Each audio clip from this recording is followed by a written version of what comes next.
Welcome everyone. Thank you for joining us in this video where we are going to discuss how to be culturally aware for international success. My name is Eva Túnez Salvador and I founded Genuine Translations in 2014. In short, we help businesses thrive in other cultures by removing all linguistic and cultural barriers, from localizing their website to translating product labels and export documentation in up to 30 languages. Hello, I'm Janina Neumann. I'm a bilingual creative, social entrepreneur and business owner of Janina Neumann Design. J&D helps the public sector, charities and social entrepreneurs implement design for social change.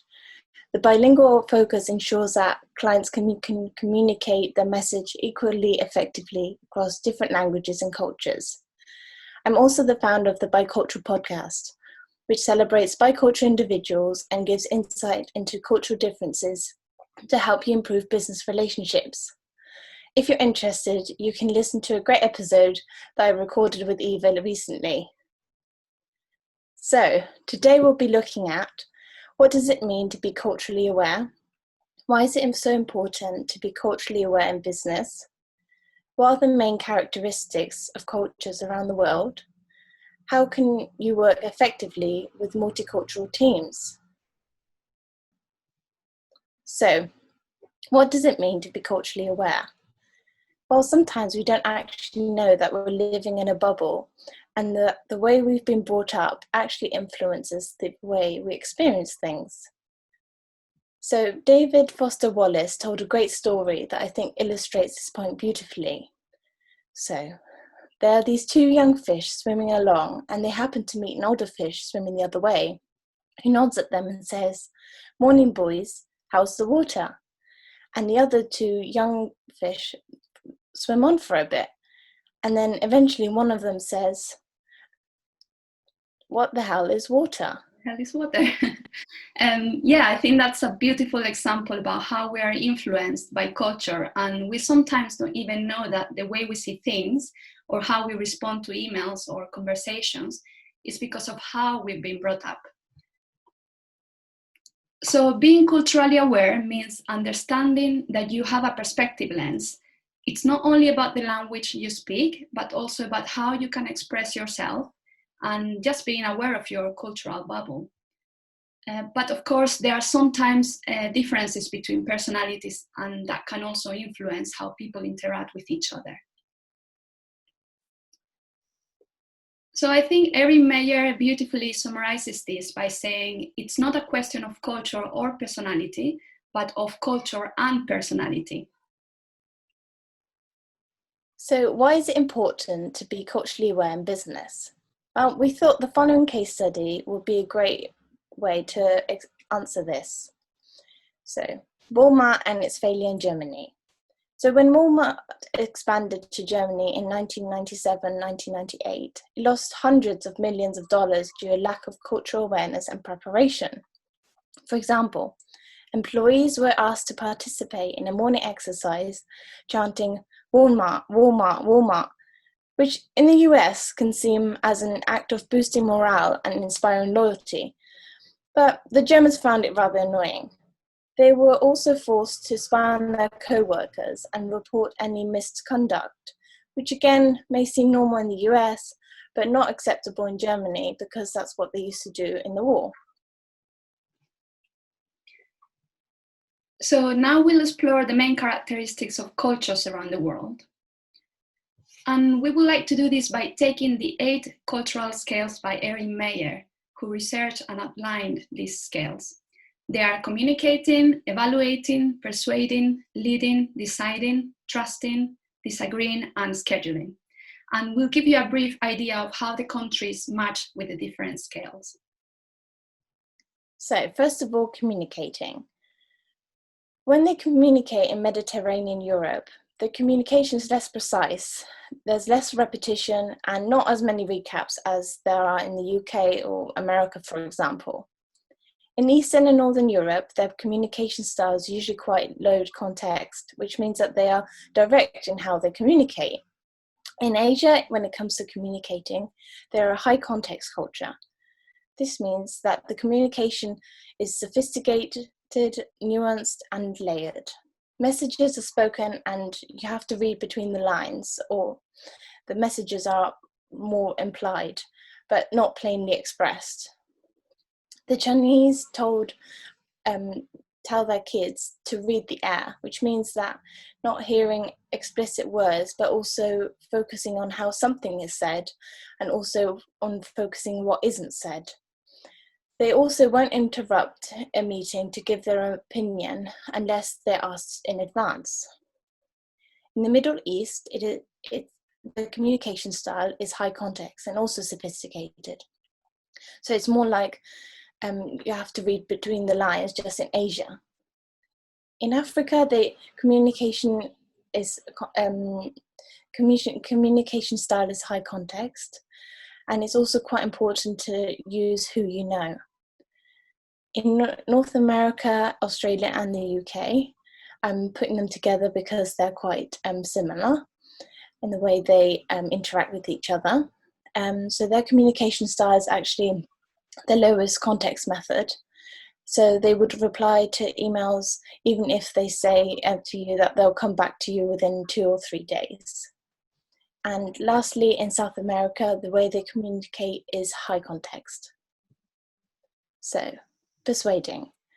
In Mediterranean Europe, when they're persuading, they put theory before facts and conclusions. And the way you learn at school has an impact on how you persuade and present your information. In Eastern and Northern Europe, the persuading style in Germany and Russia are principle-based, so theory comes first. In the Netherlands, Denmark, and Sweden, they are very much application first based. So you'll find a lot more case studies in their marketing material, for example. In Asia, persuading is a full holistic approach. So they always think of the broader implications of their actions. In North America, Australia, and the UK, they are applications first based, and this means that they will use studies to illustrate how they work. In South America, when it comes to persuading, they follow principles first method, and they use process. Okay, so deciding. In Mediterranean Europe, they use a top-down approach to deciding. So there's usually one person who makes a decision on behalf of the team.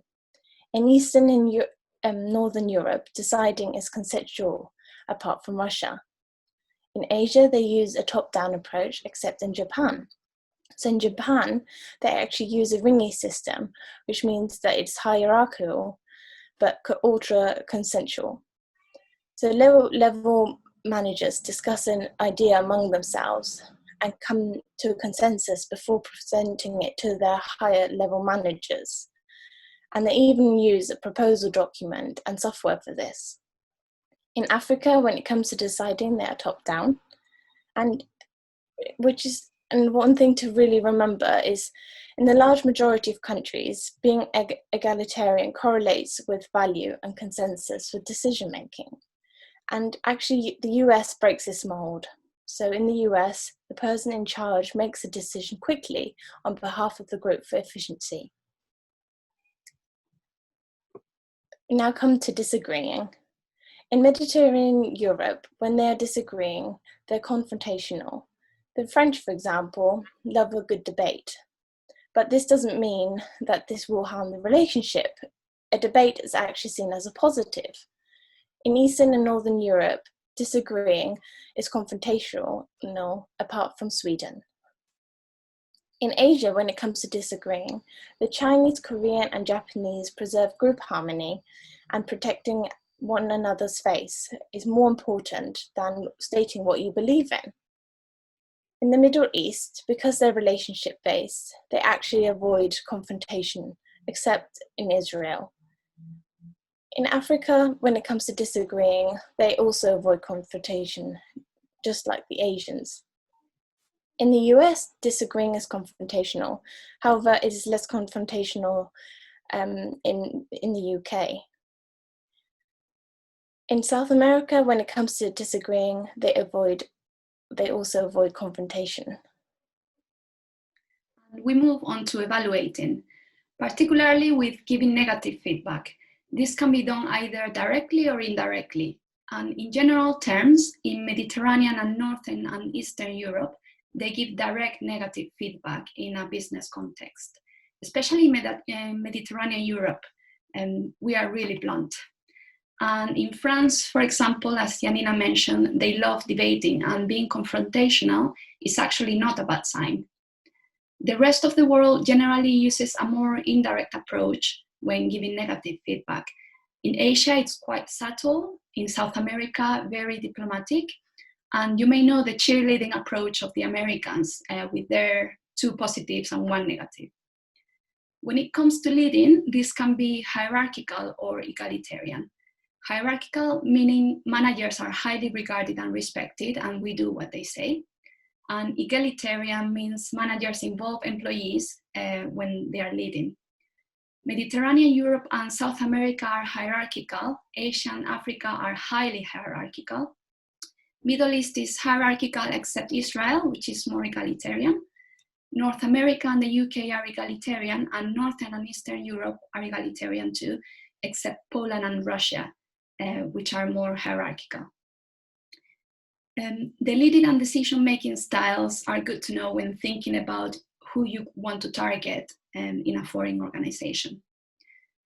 Moving on to trusting. Trusting is really important when getting the attention of a foreign contact. It can be task-based or relationship-based.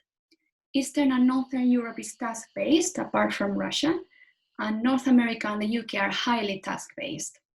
This means if you show diligence, reply to emails promptly, and meet deadlines, you've won that trust. The rest of the world take a relationship-based approach. This doesn't necessarily mean that the UK, for example, doesn't or shouldn't spend time building a relationship with a client, but we here tend to base trust by your abilities and seeing that you can do a good job. While in countries such as Spain, Brazil, or China, they'll want to spend time getting to know you personally by going for long lunches, drinking, and even karaoke in Japan before they can trust you and your business. And finally, scheduling. Again, Eastern and Northern Europe, North America, and the UK use a linear task approach, meaning that punctuality is important when it comes to meetings and deadlines, and everything is scheduled in advance, while the rest of the world takes a more flexible approach and allow more room for being late because of different scenarios and not knowing when the next meeting will start, especially in the Middle East. And this means adaptability is very important. And that can be tricky when you have to arrange and schedule meetings in other countries. So how can you work effectively with multicultural teams? So we'd like to share these tips with you on how to work more efficiently and more effectively. So first of all, listen to their meaning, not just their words, and also listen to their body language. Ask for clarification and, for example, use open-ended questions rather than closed questions. Don't form opinions too quickly. Laugh at yourself sometimes when you get frustrated or you maybe don't understand why someone's behaving in the way that they are. And set protocols up front so you know what to expect. And then it's really important not to mimic a confrontational or direct negative feedback style that's not yours, because you are likely to not get the nuances right and start offending people. So use low context and positive language and downgraders. Understand and adapt to one and another's behaviors, of course, and be patient. Just make the most of the culturally diverse team, because it's being researched that it leads to innovation and it certainly leads to creativity within the workplace. So how can we help you build trust overseas?